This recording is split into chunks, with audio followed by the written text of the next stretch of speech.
नमस्कार दोस्तों, आज अपन बात करेंगे पाचन तंत्र के कुछ महत्वपूर्ण प्रश्नों के बारे में। सबसे पहला प्रश्न है, जुगाली करने वाले पशुओं में रुमन का भाग होता है, यानी कि जुगाली करने वाले पशुओं के अंदर आमाशय के 4 भाग होते हैं। उन 4 भागों में से एक भाग रुमन भी होता है, दूसरा रेटिकुलम, तीसरा ओमेजम और चौथा एवोमेजम। तो ये अपन से पूछ रहा है कि रुमन का कितने प्रतिशत होता है कुल आमाशय में। 80%, 7 से 8, 5% और 50 से 60। तो इसका उत्तर राइट हो जाएगा 80%। अगला प्रश्न देखिए, रुमन में रुमन फ्लोरा कितने सप्ताह में बनकर तैयार हो जाता है? 1 सप्ताह में, 2 सप्ताह, 3 सप्ताह और 4 सप्ताह। तो रुमन में रुमन फ्लोरा 4 सप्ताह में बनकर तैयार हो जाता है। अगला प्रश्न है, जुगाली के लिए पशु के मुंह से चारे का मुंह में वापस आने की क्रिया को क्या कहते हैं? जुगाली, देखो पशु क्या होता है, चारा खा लेता है, चारा खा के रुमन के अंदर चारा टोटल इकट्ठा हो जाता है। रुमन से जब चारा वापस मुंह के अंदर आता है तो उस क्रिया को क्या बोलते हैं? तो यहाँ बताना है अपन को कैनाबोलिज्म, केपोलेशन, रूमिनेशन और फीडर। तो इस क्रिया को बोला जाता है रूमिनेशन। अगला प्रश्न देखिए, जुगाली करने वाले पशुओं में ओमेजम का भाग होता है 7 से 8, 80%, 5% और 10 से 15%। तो देखो 4 भाग होते हैं। सबसे पहला जो भाग होता है वो रुमन होता है, दूसरा जो भाग होता है वो रेटिकुलम होता है, तीसरा जो भाग होता है वो ओमेजम होता है और चौथा जो भाग होता है वो होता है एवोमेजम। अब अगर अपन बात करते हैं प्रतिशत की, तो आमाशय का लगभग 80% भाग होता है रुमन, रेटिकुलम होता है 5%, ओमेजम और एवोमेजम। तो ओमेजम भी 7 से 8% और एवोमेजम भी 7 से 8%। ओमेजम का पूछा गया तो ओमेजम का हो जाएगा 7 से 8%। अगला देखिए, रुमंती पशुओं में सूक्ष्म जीवों द्वारा विटामिन B12 के संश्लेषण के लिए आवश्यक हैं आयरन, कोबाल्ट, कैल्शियम और मैग्नीशियम। तो रुमंती पशुओं में सूक्ष्म जीवी द्वारा विटामिन B12 यानी कि रुमन में जो विटामिन B12 का जो संश्लेषण होता है उसके लिए कौन सा खनिज लवण आवश्यक है? तो देखो आपको एक चीज याद रखनी है, विटामिन B12 का रासायनिक नाम साइनोकोबालामिन होता है और इसके अंदर कोबाल्ट नामक खनिज लवण पाया जाता है और कोबाल्ट नामक खनिज लवण की मात्रा होती है 4%। अब आपसे पूछा गया है कि विटामिन B12 के संश्लेषण के लिए कौन सा खनिज लवण आवश्यक है? तो इसके अंदर उत्तर राइट हो जाएगा कोबाल्ट, यानी कि बी वाला ऑप्शन बिल्कुल सही हो जाएगा।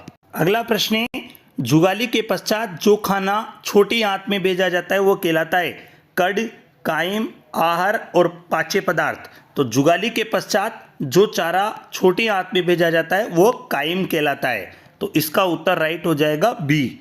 अगला प्रश्न देखिए, जो चारा आमाशय से मुंह में जुगाली हेतु लाया जाता है वह कहलाता है कड, कायम, आहार और पाच्य पदार्थ। तो ये कहलाता है कड। तो इसका उत्तर राइट हो जाएगा ए वाला। अगला देखिए, पशुओं के आमाशय के चारों भागों में से सबसे आगे वाला भाग कौन सा है? Ruman, reticulum, omasum, एवोमेजम। तो इसका उत्तर राइट हो जाएगा रेटिकुलम। पशुओं में आमाशय का कौन सा भाग वास्तविक यानी ट्रू स्टोमच होता है? रुमन, रेटिकुलम, ओमेजम और एवोमेजम। इन चारों भागों में से देखो अगर अपन बात करते हैं तो रुमन, रेटिकुलम और ओमेजम भाग मांसपेशीय भाग होता है, जबकि एवोमेजम भाग ग्रंथिल भाग होता है। और भोजन को पाचन करने के लिए सभी प्रकार के पाचक रस एंजाइम का स्त्रवण कौन करता है? एवोमेजम भाग। यानी भोजन का वास्तविक पाचन भी कौन करता है? एवोमेजम। इसीलिए इसे वास्तविक भाग या ट्रू स्टोमच भी कहा जाता है।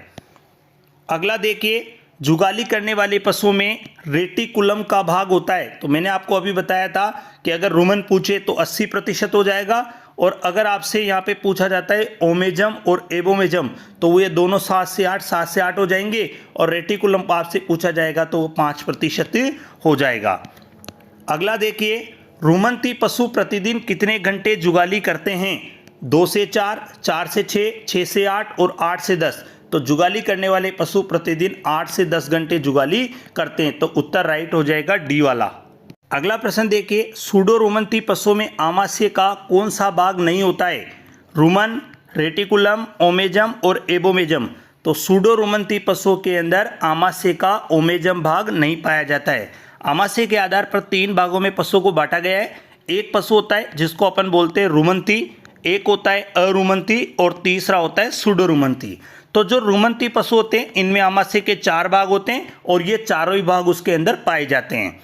अरुमंती के अंदर आमाशय का सिर्फ एक ही भाग होता है और वो एबोमेजम भाग होता है, जबकि सुडोरुमंती पशुओं के अंदर आमाशय के 3 भाग होते हैं। तो उनमें रुमन, रेटिकुलम और एबोमेजम होता है, ओमेजम भाग इसके अंदर अनुपस्थित होता है। अगला देखिए, रुमन में अमोनिया और कुल VFA यानी ओलेटाइल फैटी एसिड का संकेंद्रण किसके लिए सर्वाधिक है?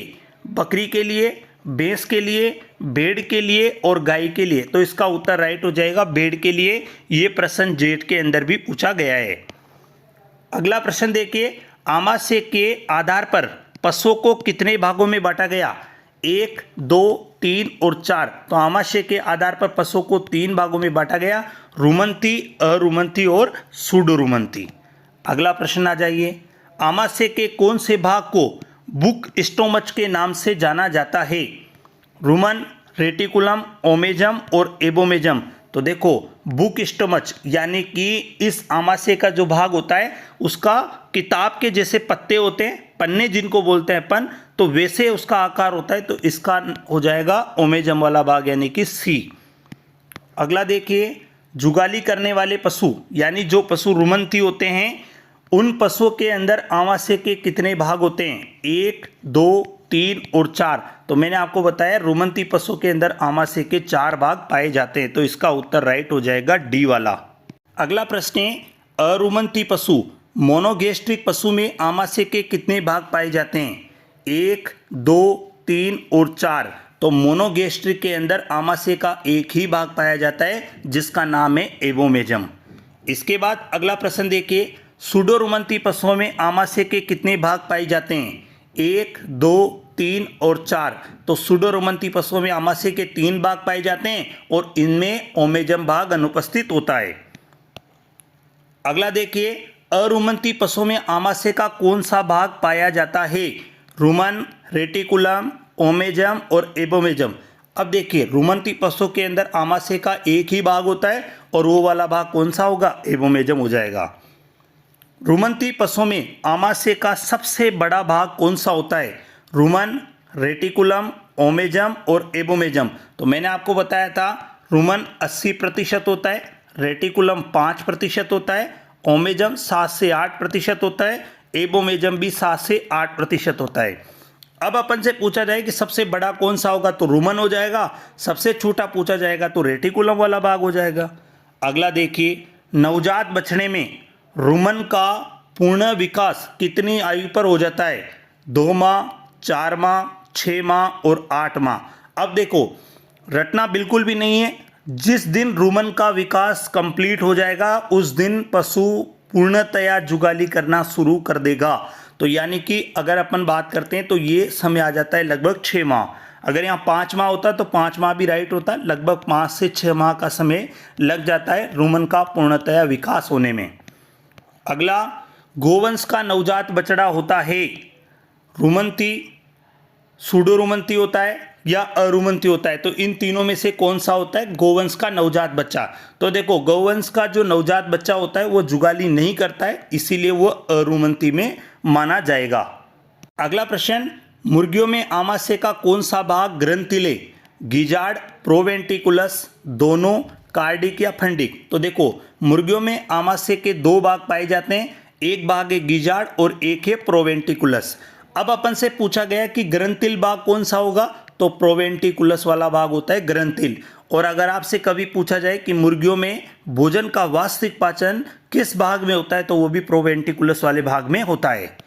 अगला आ जाइए, मुर्गियों में आमाशय के कितने भाग पाए जाते हैं? 1, 2, 3 और 4। तो 2 पाए जाते हैं, जो मैंने आपको बताया, गिजार्ड और प्रोवेंटिकुलस। अगला आ जाइए, मुर्गियों में आमाशय के भाग है गिजार्ड, प्रोवेंटिकुलस, दोनों, कार्डिक और फंडिक। तो ये दोनों हो जाएंगे, गिजार्ड भी है और प्रोवेंटिकुलस भी है। ग्रंथिल वाला पूछे तो प्रोवेंटिकुलस है, मांसपेशी वाला पूछे तो गिजार्ड है। अगला आ जाइए, रुमंती पशुओं में आमाशय का सबसे छोटा भाग कौन सा है? रेटिकुलम, रुमन, ओमेजम और एबोमेजम। सबसे छोटा पूछा गया है तो रेटिकुलम राइट हो जाएगा, सबसे बड़ा पूछा जाता तो रुमन राइट हो जाता। अगला आ जाइए, रुमन में पदार्थों का तापमान कितना होता है? 21 से 22 डिग्री सेल्सियस, 30 से 35 डिग्री सेल्सियस, 39 डिग्री या 42 डिग्री।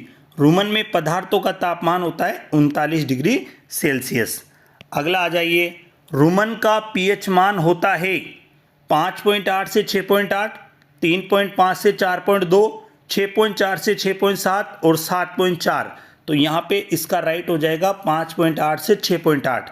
अब देखो ये तीनों जो पीएच मान यहाँ दे रखे तो इनसे भी आप याद रख सकते हो। 7.5 रक्त का पीएच मान भी यही होता है और थनैला रोग में दूध का पीएच मान भी यही होता है और बकरी के दूध का पीएच मान भी 7.4 ही होता है। अगली बात करते हैं अपन 6.4 से 6.7। तो देखो सामान्यतः दूध का पीएच मान भी ये होता है और गाय के अंदर, भैंस के अंदर जो नर सांड का जो वीर्य होता है उसका पीएच मान भी यही होता है। 3.5 से 4.2 में आ जाइए तो साइलेज का जो पीएच मान यानी कि जो वेरी गुड क्वालिटी की जो साइलेज होती है उसका पीएच मान भी 3.5 से 4.2 होता है। अगला प्रश्न देखिए, आमाशय का कौन सा भाग चारे के संग्रहण का काम करता है? रेटिकुलम, रुमन, ओमेजम और एबोमेजम। तो देखिए आमाशय का इनमें से चारों में से रुमन जो होता है ये चारे के संग्रहण का काम करता है। अगला आ जाइए, आमाशय का कौन सा भाग अखाद्य पदार्थों के संग्रहण का काम करता है? अखाद्य पदार्थ जिन्हें पशु खा नहीं सकता, थैली है, कागज है, कील है, कपड़ा है, लेकिन पशु इन सब चीज़ों को खा जाता है। तो अगर मान लो गलती से उसके पेट में चला जाए तो कहाँ पे उसका स्टोर होगा तो वो आपको बताना है। रेटिकुलम, रुमन, ओमेजम और एबोमेजम। तो इसका उत्तर राइट हो जाएगा रेटिकुलम। रेटिकुलम मधुमक्खी के छत्ते के समान होता है और इसे आमाशय का टूल बॉक्स भी कहा जाता है। अगला आ जाइए, आमाशय के किस भाग को मधुमक्खी के छत्ते के समान या हनीकॉम्ब कहते हैं? एबोमेजम, रेटिकुलम, रुमन और ओमेजम। तो इसका उत्तर राइट हो जाएगा रेटिकुलम।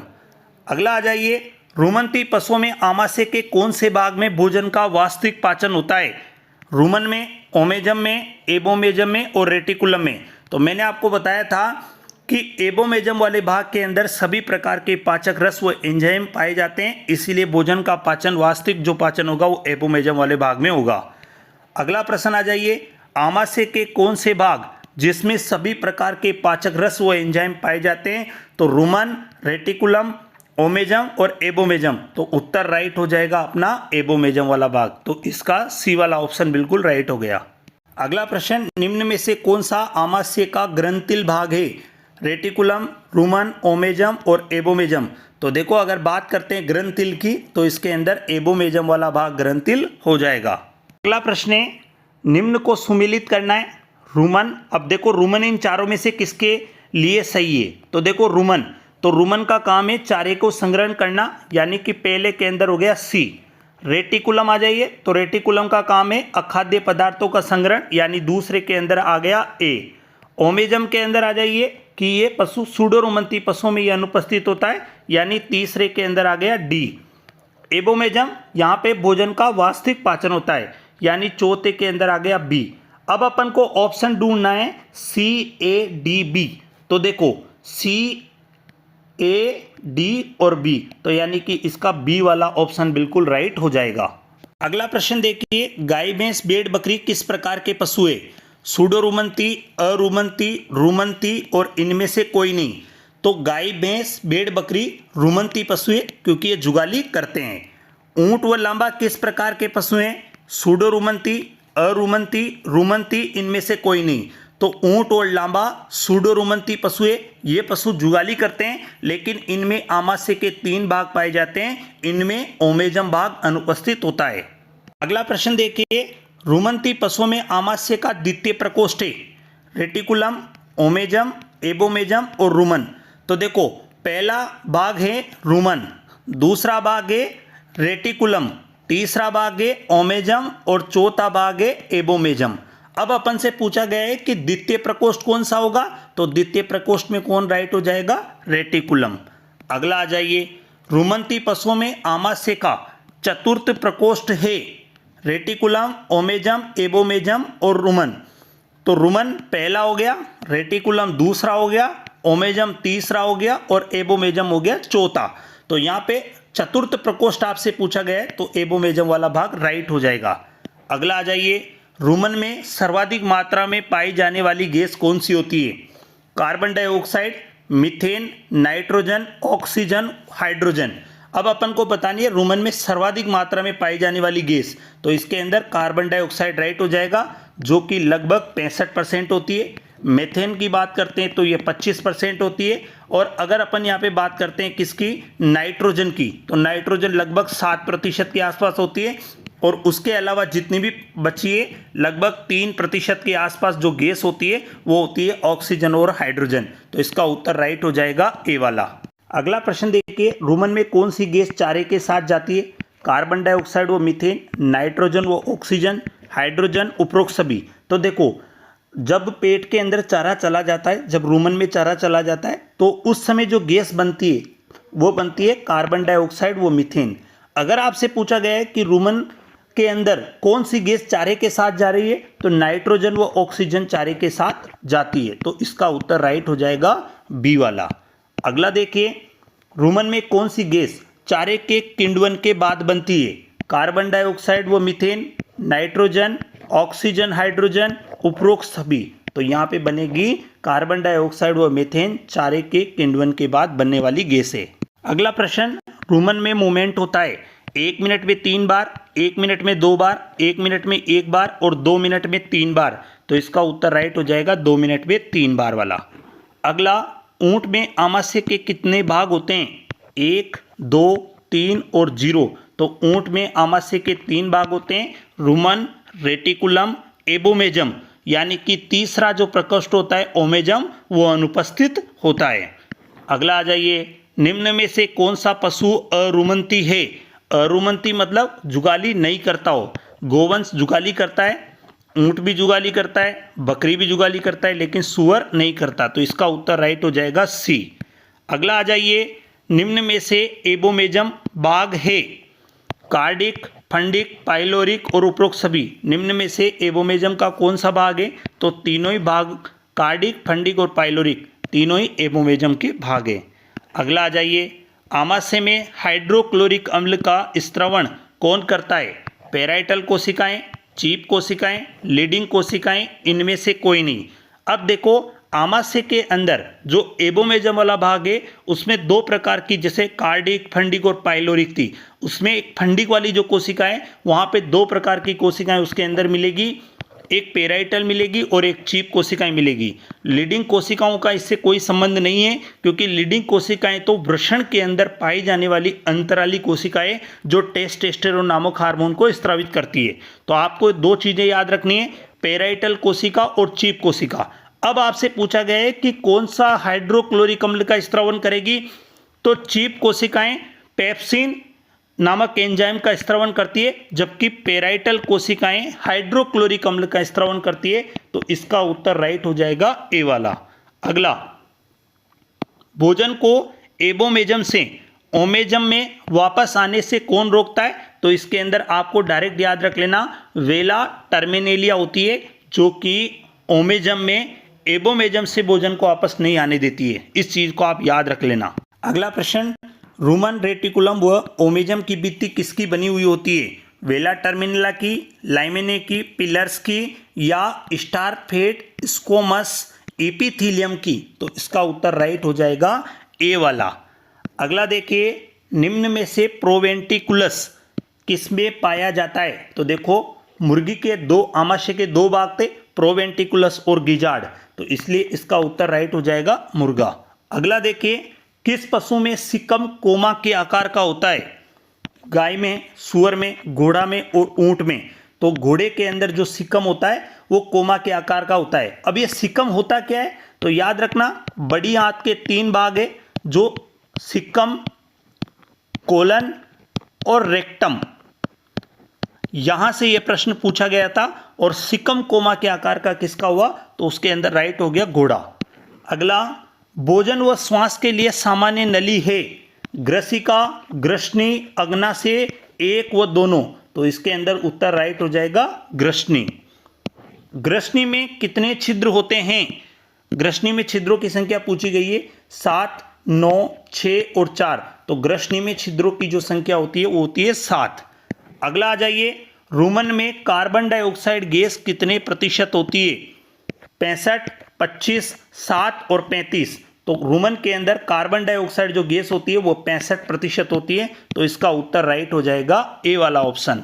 अगला प्रश्न देखिए, मुर्गियों में रेक्टम के स्थान पर पाया जाता है जेजुनम, कोलन, क्लोइका और इलियम। तो देखो क्या होता है कि मुर्गे के अंदर बड़ी आंत जो होती है, नॉर्मली बड़ी आंत के अंदर भाग होते हैं, सिक्कम होता है, कोलन होता है और एक रेक्टम होता है, लेकिन मुर्गियों में रेक्टम के स्थान पर क्लोइका पाया जाता है।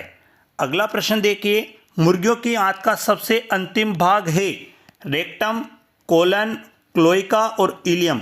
अगर अपन अन्य पशुओं की बात करते हैं तो अन्य पशुओं के अंदर तो रेक्टम सबसे अंतिम भाग है, लेकिन अगर अपन यहाँ बात करते हैं तो क्लोइका मुर्गी के अंदर सबसे अंतिम भाग है। तो इसके अंदर उत्तर राइट हो जाएगा सी वाला। अगला, आमाशय के किस भाग में अनुदैर्ध्य मांसपेशीय उभार पाया जाता है? रुमन में, रेटिकुलम में, ओमेजम में और एबोमेजम में। तो इसका उत्तर राइट हो जाएगा रुमन, यानी कि ए वाला ऑप्शन बिल्कुल सही हो जाएगा। अगला देखिए, मुर्गियों में पाया जाने वाला क्लोइका भाग का क्या कार्य है? मूत्र के लिए, प्रजनन क्रिया के लिए, पाचन तंत्र के अंतिम भाग, बीट के रूप में, उपरोक्त सभी। तो इसका आंसर राइट हो जाएगा उपरोक्त सभी। तीनों कार्यों के लिए एक सिंपल सी कॉमन चीज होती है जिसको अपन क्लोइका बोलते हैं। कई बार आपसे डायरेक्ट पूछा जाएगा क्लोइका मुर्गी में किसका भाग है? तो बड़ी आंत का भाग है।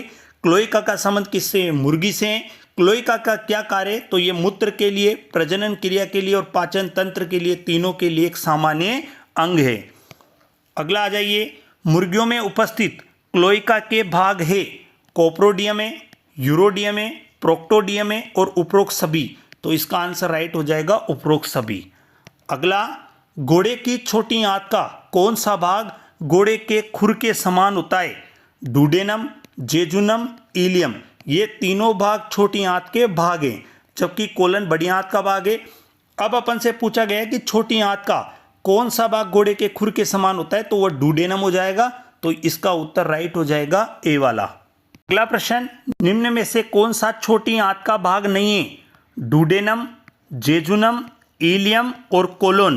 तो छोटी आंत का कौन सा भाग नहीं है? तो देखो डुडेनम, जेजुनम और इलियम ये तीनों छोटी आंत के भाग है, जबकि कोलन बड़ी आंत का भाग है। तो इसके अंदर उत्तर राइट हो जाएगा डी वाला। अगला देखिए, अग्नाशय होता है बहिस्रावी, अंतःस्रावी, दोनों या इनमें से कोई नहीं। तो देखो अग्नाशय बहिस्रावी भी होता है और अंतःस्रावी भी होता है। तो इसका उत्तर राइट हो जाएगा सी वाला। अग्नाशय में पाई जाने वाली कोशिकाएं कौन कौन सी होती है? एल्फा, बीटा, डेल्टा और उपरोक्त सभी। तो तीनों प्रकार की कोशिकाएं पाई जाती है। आमाशय का अग्रंथिल भाग एक रेखा द्वारा विभक्त होता है जिसे मार्गोप्लिकेट्स कहते हैं, जो पाया जाता है गोवंश में, भेड़ और बकरी में, सुअर में और घोड़े में। तो ये पाया जाता है घोड़े में। घोड़े में आमाशय का जो अग्रंथिल भाग होता है, इसके अंदर एक रेखा पाई जाती है जिसे मार्गोप्लिकेट्स बोलते हैं, जो आमाशय को दो भागों में विभाजित करता है, ग्रंथिल व अग्रंथिल के रूप में। अगला, अग्नाशय की कौन सी कोशिकाओं के द्वारा इंसुलिन नामक हार्मोन स्रावित होता है? एल्फा कोशिका, बीटा कोशिका, डेल्टा कोशिका और बहिस्रावी कोशिका। तो देखो अग्नाशय की बीटा कोशिका से इंसुलिन नामक हार्मोन स्रावित होता है, जो कि डायबिटीज को मेंटेन करने के लिए, नियंत्रित करने के लिए इसका प्रयोग किया जाता है। अगला, लैंगरहैंस की दीपिकाएं पाई जाती है गर्भाशय में, आमाशय में, अग्नाशय में और अंडाशय में। तो लैंगरहैंस की जो दीपिकाएं पाई जाती है वो अग्नाशय के अंदर पाई जाती है। तो इसका उत्तर राइट हो जाएगा सी वाला। अगला प्रश्न है, क्लोइका किस में पाया जाता है? गाय में, ऊंट में, सुअर में और पक्षियों में। तो देखो क्लोइका क्या है? सामान्य पशुओं के अंदर बड़ी आंत के 3 भाग होते हैं, सिक्कम, कोलन, रेक्टम, लेकिन पक्षियों में रेक्टम के स्थान पर क्लोइका पाया जाता है। तो इसका उत्तर राइट हो जाएगा डी। अगला आ जाइए, बड़ी आंत का सबसे बड़ा भाग कौन सा होता है? सिक्कम, कोलन, रेक्टम, ये तीनों बड़ी आंत के भाग है। और अगर इनमें से बात करते हैं सबसे बड़ा कौन है, तो कोलन वाला भाग सबसे बड़ा होता है। अगला आ जाइए, निम्न में से कौन सा अंग 3 कार्यों के लिए सामान्य होता है? सिकम, जेजुनम, रेक्टम और क्लोइका। तो क्लोइका 3 कार्यों के लिए सामान्य होता है, जैसे प्रजनन के लिए भी सामान्य हो रहा है, ये मूत्र स्त्रावित करने के लिए भी सामान्य था। अभी जब थोड़ी देर पहले मैंने आपको बताया था पाचन तंत्र, प्रजनन तंत्र, मूत्र के लिए, तीनों के लिए क्लोइका सामान्य भाग होता है। अगला, रुमन में पाई जाने वाली सर्वाधिक गैस जो चारे के साथ जाती है, ऑक्सीजन, नाइट्रोजन, हाइड्रोजन और मीथेन। तो देखो चारे के साथ जाने वाली गैसें 2 ही अपने पास, नाइट्रोजन और ऑक्सीजन। अब इन दोनों में से सर्वाधिक कौन सी होगी? तो नाइट्रोजन होती है, लगभग 7%। अगला, मजल का दूसरा नाम है विजनखुरी, प्लेनम, फिल्ट्रम, कमिश्रे। तो इसका नाम हो जाएगा, मजल का दूसरा नाम है प्लेनम। अगला देखिए, मजल में पाई जाने वाली दरार को कहते हैं प्लेनम, फिल्ट्रम, कमिश्र या एल्वुलर। तो देखो मजल के अंदर जो दरार पाई जाती है उसे अपन बोलते हैं फिल्ट्रम। तो इसका उत्तर राइट हो जाएगा बी वाला। अगला प्रश्न देखिए, सबसे बड़ी लार ग्रंथि है पैरोटिड, मैंडिबुलर, सबलिंगुअल और जाइगोमेट्रिक। तो देखो सबसे बड़ी लार ग्रंथि के अंदर नाम आ जाएगा मैंडिबुलर का। पैरोटिड सुअर के अंदर सबसे बड़ी लार ग्रंथि, घोड़े के अंदर सबसे बड़ी लार ग्रंथि, लेकिन सामान्य पशु की पूछ रहा है वो यहाँ पे, तो मैंडिबुलर सबसे बड़ी लार ग्रंथि हो जाएगी। निम्न में से किस लार ग्रंथि का उपनाम कर्णमूल ग्रंथि है?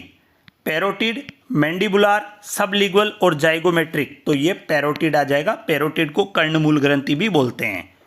निम्न में से किस लार ग्रंथि का स्त्राव अधिक लसलसा होता है?